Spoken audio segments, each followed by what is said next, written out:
maraming salamat muli sa isang napakagandang Sunday na dumating para sa amin lahat. Nagtipa-tipo po kami to learn more of you, Lord, to learn more of your grace, to learn more of your love.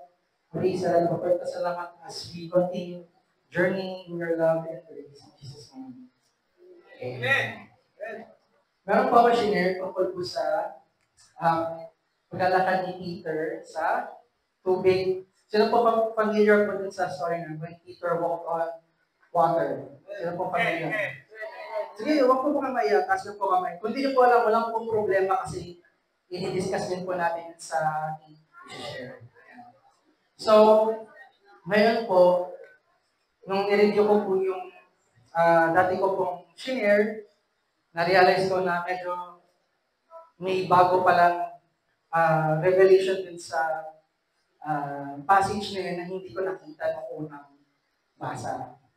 So, nung binasa ko po ulit, na-amaze ako kasi in some way, hindi naglakad si Peter sa tubig. Kuya AJ, paano nangyari yun? Hindi siya naglakad sa tubig. Somehow. Diba? Medyo magulo. Pero naglakad siya sa tubig. Yun po yung i-discuss natin ngayon. So, yung title po ng aking share is Walking on the Word. Sabay-sabay po natin sabihin, 1, 2, 3. Walking on the Word. So, bilang mga Christians, tayo po, di ba, sana po, lagi po natin binabasa yung ating Bible. Meron nga mga Bible apps ngayon. Minsan, di ba, hindi natin napabasa. Minsan, nababasa na lang natin sa church. Dito pa sa TV. Yan.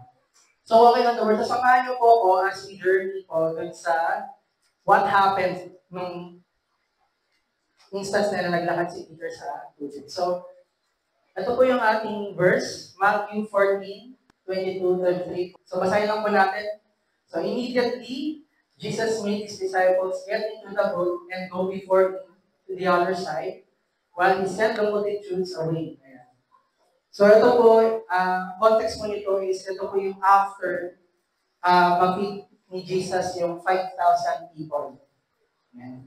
So, yung loaves of bread at yung mga fishes. So, ito po yung right after po nun. So, verse 23, and when he had sent the multitudes away, si Jesus went out on the mountain by himself to pray. So, laging ginagawa ito ni Jesus. Now, when evening came, he was alone there, but the boat was now in the middle of the sea, and tossed by the waves, for the wind was contrary. Next one. Now, in the fourth watch of the night, Jesus went to them walking on the sea. So, yung mga disciples po nasa bangka, tapos po umakap yun. Yung pa ibig sabihin ng the wind was contrary. When the disciples saw Jesus walking on the sea, they were troubled, saying, "It's a ghost, multo." And they cried out for fear. But immediately, Jesus spoke to them, saying, "Be of good cheer, it is I, do not be afraid." Next po. And Peter answered him and said, "Lord, if it is you, command me to come to you on the water." So he said, "Come." And when Peter had come down off the boat, he walked on water to go to Jesus. But when he saw that the wind was boisterous, he was afraid and beginning to sink. He cried out, saying, "Lord, save me." So sabi niya kanina, "Lord, kung ikaw yan, utusan mo ako, pumunta sa'yo." Tapos maya-maya sabi niya, "Lord, tulungan mo ako." And immediately, Jesus stretched out his hand and caught him and said to him, "O you of little faith, why did you doubt?" And when they got into the boat, the wind ceased. So, nawala na yung bagyo nung umakyat na si Peter at si Jesus dun sa bangka. And then those who were in the boat came and worshipped him, saying, "Truly, you are the Son of God." Diba? Magandang kwento. So, tingnan natin. Balik tayo sa Bible School. So, yung mga yung mga disciples nasa bangka. Ayan, malakas ang Bagyo, ayan, iyak sila. Nakita nila si Jesus. Naglalakad. Ano reaction ng mga disciples? Tingnan natin. Pak! Shook! Nagulat silang lahat. And then, after nun, sabi diba, si Jesus, sinabi, come. Naglakad si Peter sa tubig. Classic Bible, children ministry, Sunday service story. Ayan. Kasi lumulog siya, tapos, inangat ni Jesus. Ayan. Yan po yung basic na description po ng buong storya. Yan, humito yung bagyo. Dito na sinabi, truly you are the Son of God. Ang cute! Ang cute ng story. Ngayon po, maganda po siya example para i-share sa mga kaibigan natin about looking unto Jesus and focusing to Jesus sa kahit anong problema.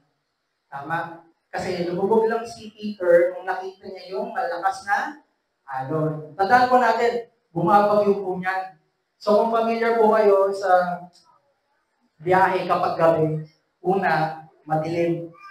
Noong panahon na yun, wala kang flashlight. So isipin nyo na lang kung gaano kadilim ng panahon na yun. Pangalawa, yung bagyo. Kapag bumagyo sa dagat, hindi lang basta bagyo. Medyo OA yung bagyo. Mataas yung alon, malakas yung hangin, mabigat yung patak ng ulan, tapos magpapakita si Jesus para palakarin si Peter sa tubig. Tapos pagpunta na ng bangka, minahon yung paligid. Yan ka-amazing po, yan powerful si Jesus. Ngayon po, ang gagawin natin is na to. Babasahin po natin siya ulit ng mas mabagal. Kasi, doon natin makikita, merong something powerful po sa story na hindi, for sure baka hindi nyo pa po alam. So, balik po tayo ulit. So, sabi po ulit ito, sa Matthew 14:22-23, immediately Jesus made his disciples ready to the boat before him to the other side while he sent the multitudes away. So, sinabi ko po kanina, in context po, na before mangyari po itong paglalakad ni Jesus sa tubig, he was feeding the 5,000. Familiar? Familiar po. 5,000 bread, tapos 2 fishes. Tama? So, imagine natin, gaano kaya karami yung 5,000 na yun?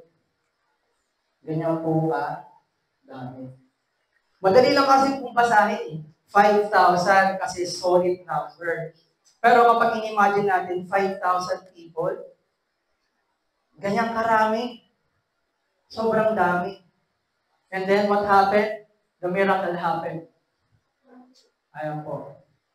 12 basketfuls, hindi nauubos yung food for everyone. Bata, matatanda, lalaki, babae, lahat meron. Tapos meron pang baon ng mga disciples. Na po, ganyan po, binidistribute pagka. Ganyan karami. Grabe, no? Diba? So, ulitin natin. 5,000 multitudes. Hindi nga specific kung 5,000 persons o 5,000 families. Hindi natin alam. Pero, rounded number is 5,000. So, sa ganung karaming tao, nag-perform si Jesus ng isang malupit na miracle. Amen po ba? Ayan na. So, in context, nakikita lang po natin kung gaano kagrabe si Jesus. He made the impossible possible. Sabihin naman pala lahat, ayos.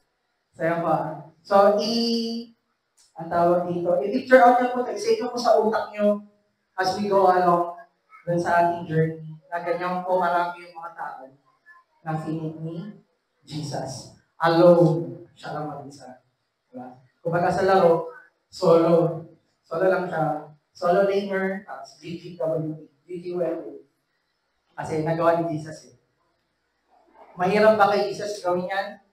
Hindi. Pero para i-comprehend natin sa mga maliliit natin utak, medyo mahirap. Tama po ba? Next po, balik po tayo dito. So, verse 23, and when he had sent the multitudes away, he went up on the mountain by himself to pray. Now, when evening came, he was alone there. Yeah. So, yung mga disciples po, nung nagpipray na po si Jesus, yung mga disciples, bumaba na po. Nasa bangka na. Yeah. Kasi kailangan nilang tumawid sa Capernaum. Yeah, po. Nasa isa po silang malaking lake. Yeah. So, kung imagine po natin, siguro parang taal. Ganun yung ano niya. So, dito pala siya sa other side o sa kabilang side. So, ito po, imagine nyo, bundok yan. Is sumakit sa bundok.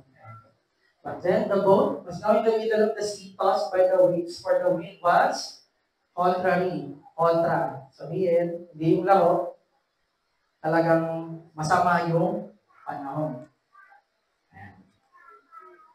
Next po. Now, in the fourth watch. So, familiar naman tayo sa fourth watch. Hindi ko yun yung iniisip niya. So, fourth watch. So, bibigyan ko po kayo ng history kung paano po sila magbasa ng mga, or kung paano nila sinusort out yung kanilang oras. So, meron po tayo first, second, third, fourth watch. So, yung first, kung di po ako nagkakamali, yung first is 9. Okay. 6 to 9, 9 to 12, 12 to 3 to 6. So ito po, ang fourth watch po is 3 a.m. to 6 a.m. So para lang malaman natin, nung nag-feed si Jesus, for sure may araw pa. Umakyat si Jesus sa bundok, tapos mga disciples nandun sa bangka, binabagyo. Anong oras na? Alas 3 ng umaga. Grabe, no? 3 a.m. to 6 p.m. Yung fourth watch po, para pa sa mga hindi nakakalam, yung po yung pinaka-darkest time para ikaw magstay sa tubig kasi madilim. Wala ka na makikita. Kaya nga po laging, di ba, may mga lighthouses. Kasi kung walang lighthouse, wala ka na makikita. Kung pure darkness lang. So imagine, nung panahon nila Jesus, wala namang technology. Since umuulan, for sure, walang apoy. Kasi mababasa. So they are in complete darkness. How do we accurately represent kung ano ba talaga nangyari nung ang mga disciples nandun sa lake nung bumabagyo? Ito po. Ayan. Kita niyo po ba? Ayan. So, syempre, yung mga disciples, nakasagwan lang. Wala naman silang motorboat ng panahon na yun. Ayan, madilim. Bumabagyo, mataas yung mga alon. Ayan. Pero sa mga disciples po, hindi po ito bago. Tagal po natin, karamihan sa kanila, mga fishermen. Si Peter, fisherman. Pero huwag din natin ay kailan, medyo delikado yung sitwasyon nila. Kasi nasa bangka lang sila. So, paano kapag nagtapat over yung bangka? Di lahat sila lunod. Malayo na sila sa pampak. For sure, marami namang marunong lumangoy kasi karamihan naman sa kanila mga fisherman. Pero, the odds po na magsusurvive ka sa ganyang klaseng bagyo is siguro mga less than 1%. Yatin na lang. Diba? So, ganun po ka-perilous yung sitwasyon ng mga disciples. Nagets po ba? So, nanggaling po tayo sa feeding the 5,000, lahat ng disciples masaya kasi 12 baskets full, pero silang dalalang baon. Tapos, pagdating ng madaling araw, tren, bagyo. Diba? So, ang gulo. Pero yun po yung present situation nila ng panahon na yun. Nagets po ba? Ay, malinaw.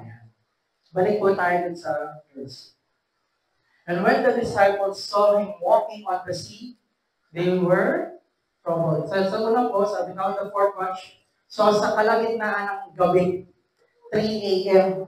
ng madaling araw, nakita nila si Jesus naglalakad sa dagat. So sa kadiliman na yun, paano nila nakita si Jesus? Paano kaya nila nakita si Jesus? Bumabagyo. So dito po nakalagay, and when the disciples saw him walking on the sea, they were troubled, saying, "It is a ghost." Multo. And they cried out for fear. Ghost, ibig sabihin po sa Greek is phantasma. Apparition. Meron po kasing istorya nung unang panahon na kapag may nagbumulto daw po sa dagat, yun po yung mga namatay na sailors. Yun sila nagpaparamdam. So, yun po yung papahingin nila ng panahon na yun. Kaya ako na naisip is, multo. Tandaan po natin, never pa nila nakita si Jesus paglakad sa tubig. So, they have no reason to believe na si Jesus yung naglalakad.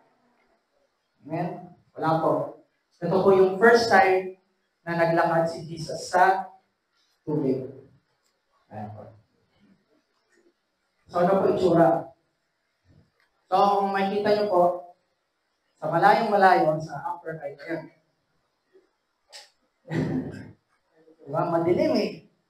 Para na makikita. Tap, ayan. Ayan po. So, kahit ako sa malayo, sabihin ko, multo.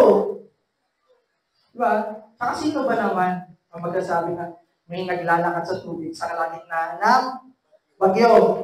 Wala. Wala namang gumagawa na. Wala. So dito, nung binabasa ko siya, na-miss lang ako kasi, tama nga naman. Ang dilim nga nung araw na yun. So, hindi parang not unreasonable para sabihin ng mga disciples na nakakita sila ng tolmo. Ayan. Mukha ka talaga siya kasi apparition sa malayo. Pero na natin si Jesus naglalakad palapit. So habang palapit siya ng palapit, nare-recognize siya ng mga disciples. So, balik po tayo ulit. But immediately, habang naglalakad si Jesus, sabi na, Jesus spoke to them and saying, "Be of good cheer. Relax. It is I. Do not be afraid." So sila nagkakagulo sa doon, takot sila. Sabi ni Lord, "Gumanaw kayo. Ako lang to."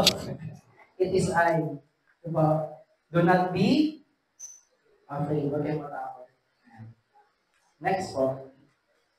Ito na pa yung amazing. And Peter answered him and said, "Lord, if it is you, command me to come to you on the water." Yeah. So he said, "Come." And when Peter had come down out of the boat, he walked on the water to go to Jesus. Dito ba tayo hihinto muna saglit? Okay po.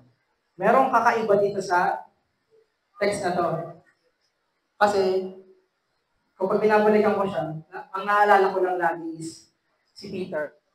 Si Peter naglakad sa tubig. Nakalimutan ko, si Peter pala nagtanong. Ang tanong ni Peter, "Lord, kung ikaw yan, utusan mo ako pumunta sa'yo sa tubig." Which is impossible ulit. Kasi si Peter, hindi naman niya kaya maglakad sa tubig. So ito, medyo weird. Diba? Medyo weird. Kasi si Peter talaga, kung ikaw talaga yan, Lord. Kasi, tandaan po natin ito po nangyari po after niya mag-feed ng 5,000. So, yung disciples, nakita na nila how powerful Jesus is. So, ibig sabihin, walang imposible kay Jesus. So, that same day, siguro ilang oras lang din yung lumipas. Yung mga disciples na nakita si Jesus, nakita nila yung impossibility. Pero dahil nakita na ni Peter na kaya naman ni Jesus yung mga imposible, tinanong niya yung isang tanong na kahit ako hindi ko kaya tanongin. Diba? Kung makapangyarihan si Jesus, kaya niya ba akong palakarin sa tubig? Ang sinabi lang ni Jesus is, yun lang. So it said, "Come." And when Peter had come down out of the boat, he walked on the water to go to Jesus. Amen. So yun yung response ni Peter. Narinig niya yung word ni Jesus. Nag-respond si Peter. Nakapaglakad si Peter sa tubig. Ulitin ko ulit.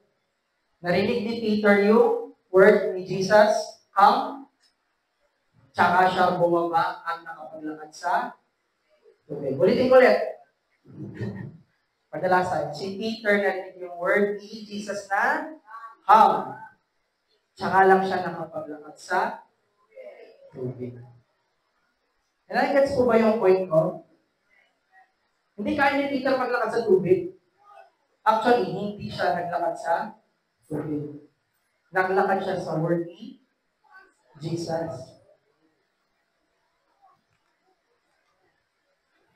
Peter's actions were motivated by faith in Jesus' words rather than a literal ability to walk on water.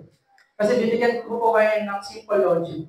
If Jesus walks on water, letter A. Letter B, Peter walks on water. Therefore, letter C, Peter is Jesus. Hindi. Diba? Hindi. So, pag tinignan po natin, 12 sila. Pero bakit si Peter lang yung nakapaglakad? Yun yung isa kong tanong. Ang dami nila, nakita nila si Jesus. Bakit si Peter lang yung nakapaglakad? Bakit? Kasi Peter has faith in Jesus. Actually, kung titignan natin, in a sense, siya lang yung believer dun sa bangka. Kasi, i-believe na kaya ni Jesus na palakarin ako sa tubig. Kung siya talaga ang anak ng Diyos. Amen. Kung powerful talaga si Jesus. Diba? Ang gandang example. Kung powerful talaga si Jesus, kaya-kaya niya. Pero nung nagtanong si Peter, walang doubt eh. Lord, command me to come to you. Hindi niya sinabi, Lord, utusan mo ako para maglakad ako sa tubig. Hindi. Ang tanong ni Peter, Lord, utusan mo ako na pumunta sa iyo. Hindi maglakad sa tubig. Tubig lang kasi yung tamang paraan para doon magdaanan ni Peter. Tama po ba? Balik natin. Sabi niya, Lord, if it is you, command me to walk on the water. Command me to come to you on the water. So Peter was motivated in faith in Jesus. Kung faith lang niya, palpak yun. Walang magagawa yun. Pero faith kasi is 100%, yung pinabasa ko sa Webster, is confidence. Confident ako kasi kaya Jesus. Faith in Jesus. Kailangan di yung faith po natin, faith in Jesus. So ano po nangyari? He heard Jesus said, come, and then he walked on water. After that, Peter's eyes were fixed upon Jesus. So narinig niya muna yung word ni Jesus bago niya makita. Bago niya i-focus yung sarili niya kay Jesus. Sanahan po natin, kung lumalapit si Jesus sa bangka, nakikita naman ni Peter. Kita-kita na ni Peter. So his eyes were already fixed on him. And then the supernatural happened. Amen. So, in conclusion, Peter did not walk on water. Peter walked on the word of Jesus. Siguro kapag tayo po, pag sinabi ni Jesus, halika, come, sa tubig, for sure, 100%, Lord, wag. Lord, hindi ako marunong lumangoy, Lord, baka malumubog ako. Diba? Sabi natin, Lord, kaya ko yan. Kaya namin yan. Sige, kung kaya mo, halika. Try mo nga. Diba? Pero si Peter tumugon in confidence in Christ. Kung confident tayo kay Christ, amen, then the supernatural will happen. Kaya minsan tayo, pag tayo ng pray, wala nangyari. Because we are not then confident. Diba? Ito si Peter, ang imposible makapaglakad si Peter sa tubig. But then again, Jesus proved time and time na He's making the impossible possible. Amen. So, balik po tayo. Yan. So, nakapadala ng tubig, but yan. Ayan. Yan natin. So, doon pa lang siya nakapaglakad sa tubig, no? Sinabi niya na, how? Ayan. Tapos, alam po natin yung storya, na nakita po niya yung mga alon, siya po ay unti-unting lumulubog kasi hindi na nakafix yung mata niya kay Jesus, nakafix na siya sa circumstances ng surroundings niya. Kasi kung tatanda natin sa video, kung gaano kataas yung mga alon, talagang nakakatakot. Kaya siya lumubog. Kaya, sinabi niya, Jesus, Lord, help me. Ito po yung nakaka-amaze. Immediately, Jesus stretched out His hand. So sabi, Lord, tulungan mo ako. Siguro, bago pa lang matapos yung pagkakasabi ni Peter, to the rescue na si Jesus. Alam niya na eh. Immediately, as yan. Stretch out His hand and caught him and said to him, "O you of little faith, why did you doubt?" Eh na, Peter, nakakapaglakad ka din. Nag-doubt ka pa. Diba? Nandun ka na eh. Pero, si Peter lang naka-experience nun among all of the disciples. Siya lang. Kahit na sinabi siya ni Jesus na, "O you of little faith." Siguro, kung hindi siya nag-doubt, hindi siya lulubog. Tama po ba? Kung walang doubt sa puso niya, at yung confidence niya is 100%, siguro ang naging confidence niya is siguro mga 90%. 90%. Siguro kung 100% yun, baka nakapaglakad pa siya pumunta kay Jesus. Baka tumambling pa siya eh. Kasi di siya lulubog. Amen? Yan po. Tapos po nun, pagkakit nila sa bangka, the wind ceased.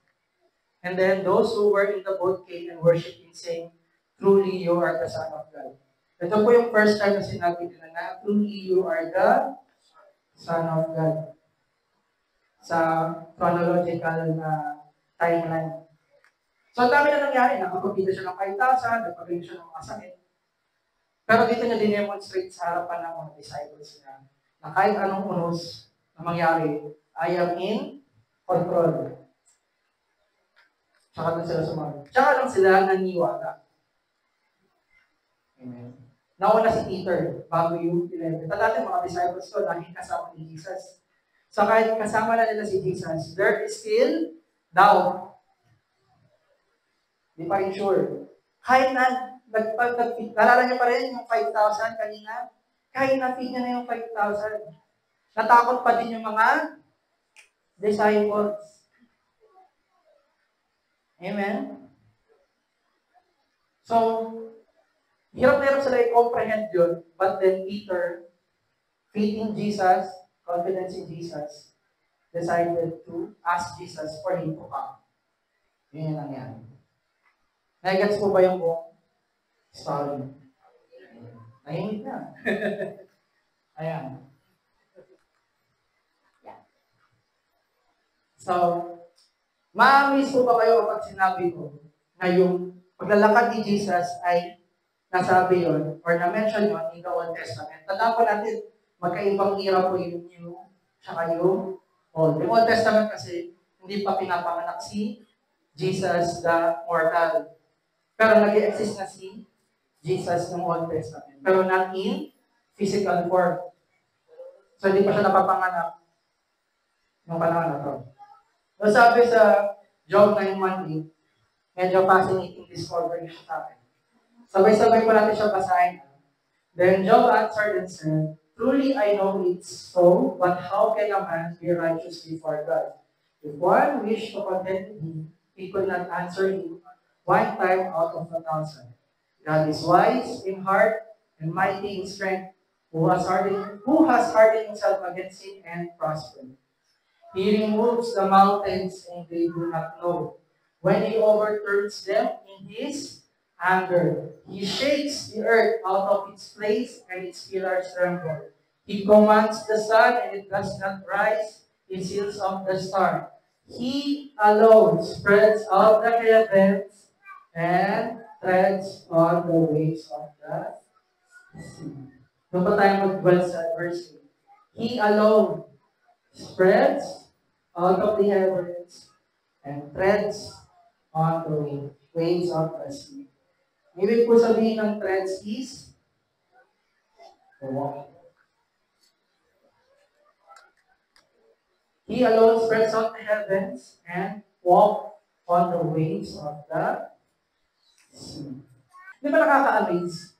Kasi long before, marami ng prophecies about Jesus in the Old Testament that is now being fulfilled in the New Testament. So, kaya lagi pa sabi ni Pastor, diba, the Bible is all about Jesus and all of His mysterious ways.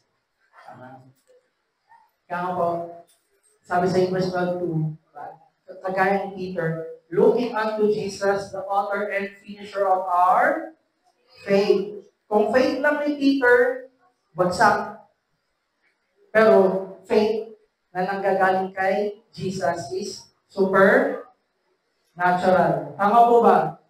Kaya let's look unto Jesus. Hindi lang yun. Let's hear the word of Jesus. Hearing the word of Jesus plus looking unto Jesus para mamalas natin yung supernatural, yung mga imposibleng mangyari sa mga buhay natin. And then, as I close po, tayo po sa Philippians 4:13. Okay? I can do all things through Christ who strengthens me. Balikan natin ba? Imposible ni Peter na wala sa tubig. Si Jesus, binigyan si Peter ng power to walk on water by His word. Dahil lang sa sinabi niya, one word nga lang yun eh. Yun nga yung nakaka-amaze eh. Hindi sinabi, sige Peter, wait lang ha. Gagawa na ako ng ano. Iupunin ko lang yung chakra ko.